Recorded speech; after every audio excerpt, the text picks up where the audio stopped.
How's it going, Blazers? We're going to bring you specifications you can relate to so you can have an educated decision on your purchases. This is from Hydra Knife Design, Alessandra de Santis.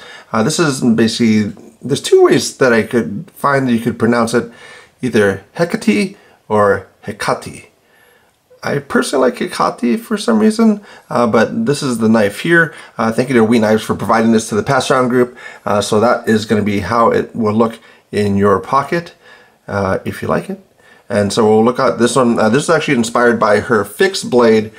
So she did those designs before going to We. And I believe she was the first female designer for We Knife Company as far as a collaboration. So not taking away anything from her as far as a designer, but I think that is the case for this knife. So this one is going to be one that we'll look at as far as hand sizing for it. It is a large knife, so if you are not into large knives, this might not be something that you're looking for, but it also, I mean, really, I started from like a Kershaw fraction was kind of like a really big knife for me, or a decent size, and then I kind of moved my way up. So adult women's hand, as far as how that's going to look for you, you can print this off in the description down below. Also for adult male's hand, how that's going to be for you. So it seems if you look at these, it's going to be good either way for being able to fit in your hand, have a lot of space for it as well. So also for the measurement for the weight on this is going to come in about 5.5 ounces. So if you've been following along and you have your quarters and your penny, how much is that going to be? That is going to be 27 quarters and 1 penny. So 5.5 ounces is quite hefty. So that's going to be something that you're going to pick up, be able to actually utilize and everything, but that's going to be the weight. So you can get that in your hand, actually feel how the weight of this knife. So you can have a little bit better as far as in the hand feel, even though you're not handling the actual knife. Price wise, $259.25 is what I was able to find for it for pricing. MSRP of $305 for it. So for myself, also for preference wise, lining pull gauge for the actual pull on the knife itself. So I like a 2 to 3 pound pull for the most times for a flipper knife. For a thumb stud, it's going to be probably about more 2 pounds. So we'll see as far as where this one comes about. So this one was about 3.4 for that pull, and I found it a little bit less for another time period. So we'll do that one more time just to see where that comes in about for the pull for it. Yeah, so just under, so almost 3 pounds for it. So 2.15, so 2 pounds, 1.5 ounces. So that's going to be how that opens up for you. So it's on that high end, a little bit higher on some cases, so it depends on how you flip it for the knife. So it does have just about all the different deployment methods for the knife. So it does have a light switch. Push button is going to be something that you're going to go straight across. So any type of time your flipper is going to be above the actual pivot, you're not going to be able to light switch it. So that's going to be where you're pushing in this direction. So we're actually just loading it this way. So you should see your finger drop this time and not actually flip it. But then that's going to be that. You can actually do a thumb deployment possibly. These are going to be kinda sorta. So yeah. So that's where it's kinda sorta.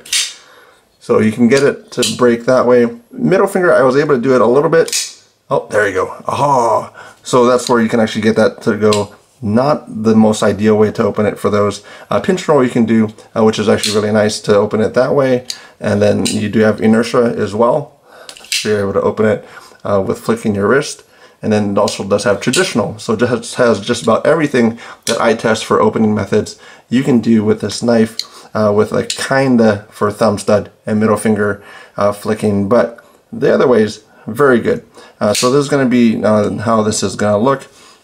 For the blade length, it's going to be about 3.8 inches, 4 inches kind of more towards the end of it. So 3.8 was what I got basically to the front of the actual handle. And then it is a kind of a Warncliffe style, so it's not totally straight at the bottom, but it does have that shape to it.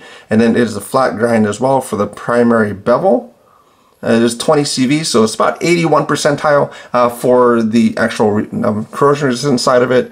Edge retention is going to be about 83rd percentile compared to some of the super steels out there. So that's going to be also very good. Handle length is going to be about 5 inches just to the butt of the handle, including this little lanyard part, 5.2. And then if you actually do the glass breaker, it's going to be just a tad bit more. You can remove that as well, so it is threaded from what I can see on it. So if you don't want the glass break, you can remove it, just have it be the pommel for that. Behind edge thickness, there's going to be about 6 sheets of paper, so about 22 thousandths. So if you get that out of your printer, pull that out, you'll be able to see as far as how thick that is behind the edge. So that's really just getting through some thicker materials. So paper, that doesn't matter as much. That's just really more the actual sharpened tip of the knife. So then if behind edge thickness is more for things that are thicker. So also the ramp. One thing I talk about as far as ramp goes, so basically the ramp onto the blade is basically from the release to when the actual detent ball is on the blade itself. So this one is very good at 15 degrees. So I find that 20 degrees is really good. 30 degrees is not bad. 40 degrees is a little high, a little much. And then, so this is directly onto the blade. So sometimes you'd find that Riot has a detent ball ramp. So you'll get the initial one where it'll go onto the ramp, and then it'll kind of go a little bit further before it actually gets onto the blade totally. So that's kind of the downside to that, where this is going to be right onto the blade at about 15 degrees, which is it's fantastic. So that's where that is. 4mm blade stock, so that's going to be the thickness for the blade. And then it only is one hand carry, so that's going to be right hand tip up for this carry.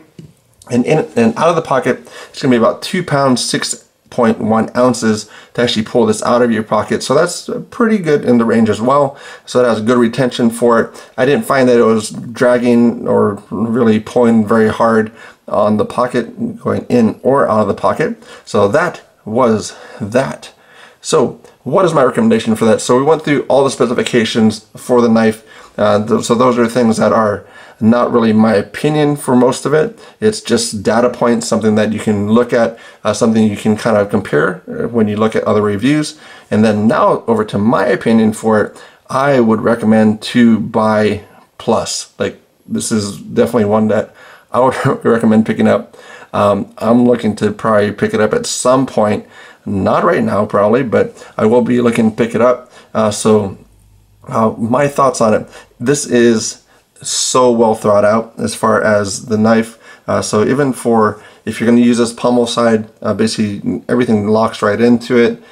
So it just really feels really good. If you're going to be using that pommel side, even for the open position, it really locks in well. It doesn't have any sharp points to it. So that's one thing that I didn't like about it was a drop knife as far as, now I totally lost it. And in post-production, I went and added in. So the knife I was thinking about was a Gavco Thresher. So it had kind of this similar type of design to it, but you could actually feel those points. This one you cannot, which is fantastic. But also, just to get an idea, you have the Rat 2 and also do have the Benchmade Bug Out. And so you can kind of look at that. And now back to your regular scheduled programming. It is a functional piece of art. If you did not see on the pocket clip, this actually does line up. So all these little grooves lines up to the handle. So all these little shapes are actually grooved in, and it matches up to the actual design on the handle itself. So that is just very well thought out. So that's a good thing on the design side as well as the execution through We. So that's where I'm really impressed with this as far as all the things they put together on it. It is, I feel, very much a functional piece of art, and it actually is something that I really like a lot. I know I said that already. So that is that. Again, coining my kids as far as that goes, and that's all I have to say about that one today.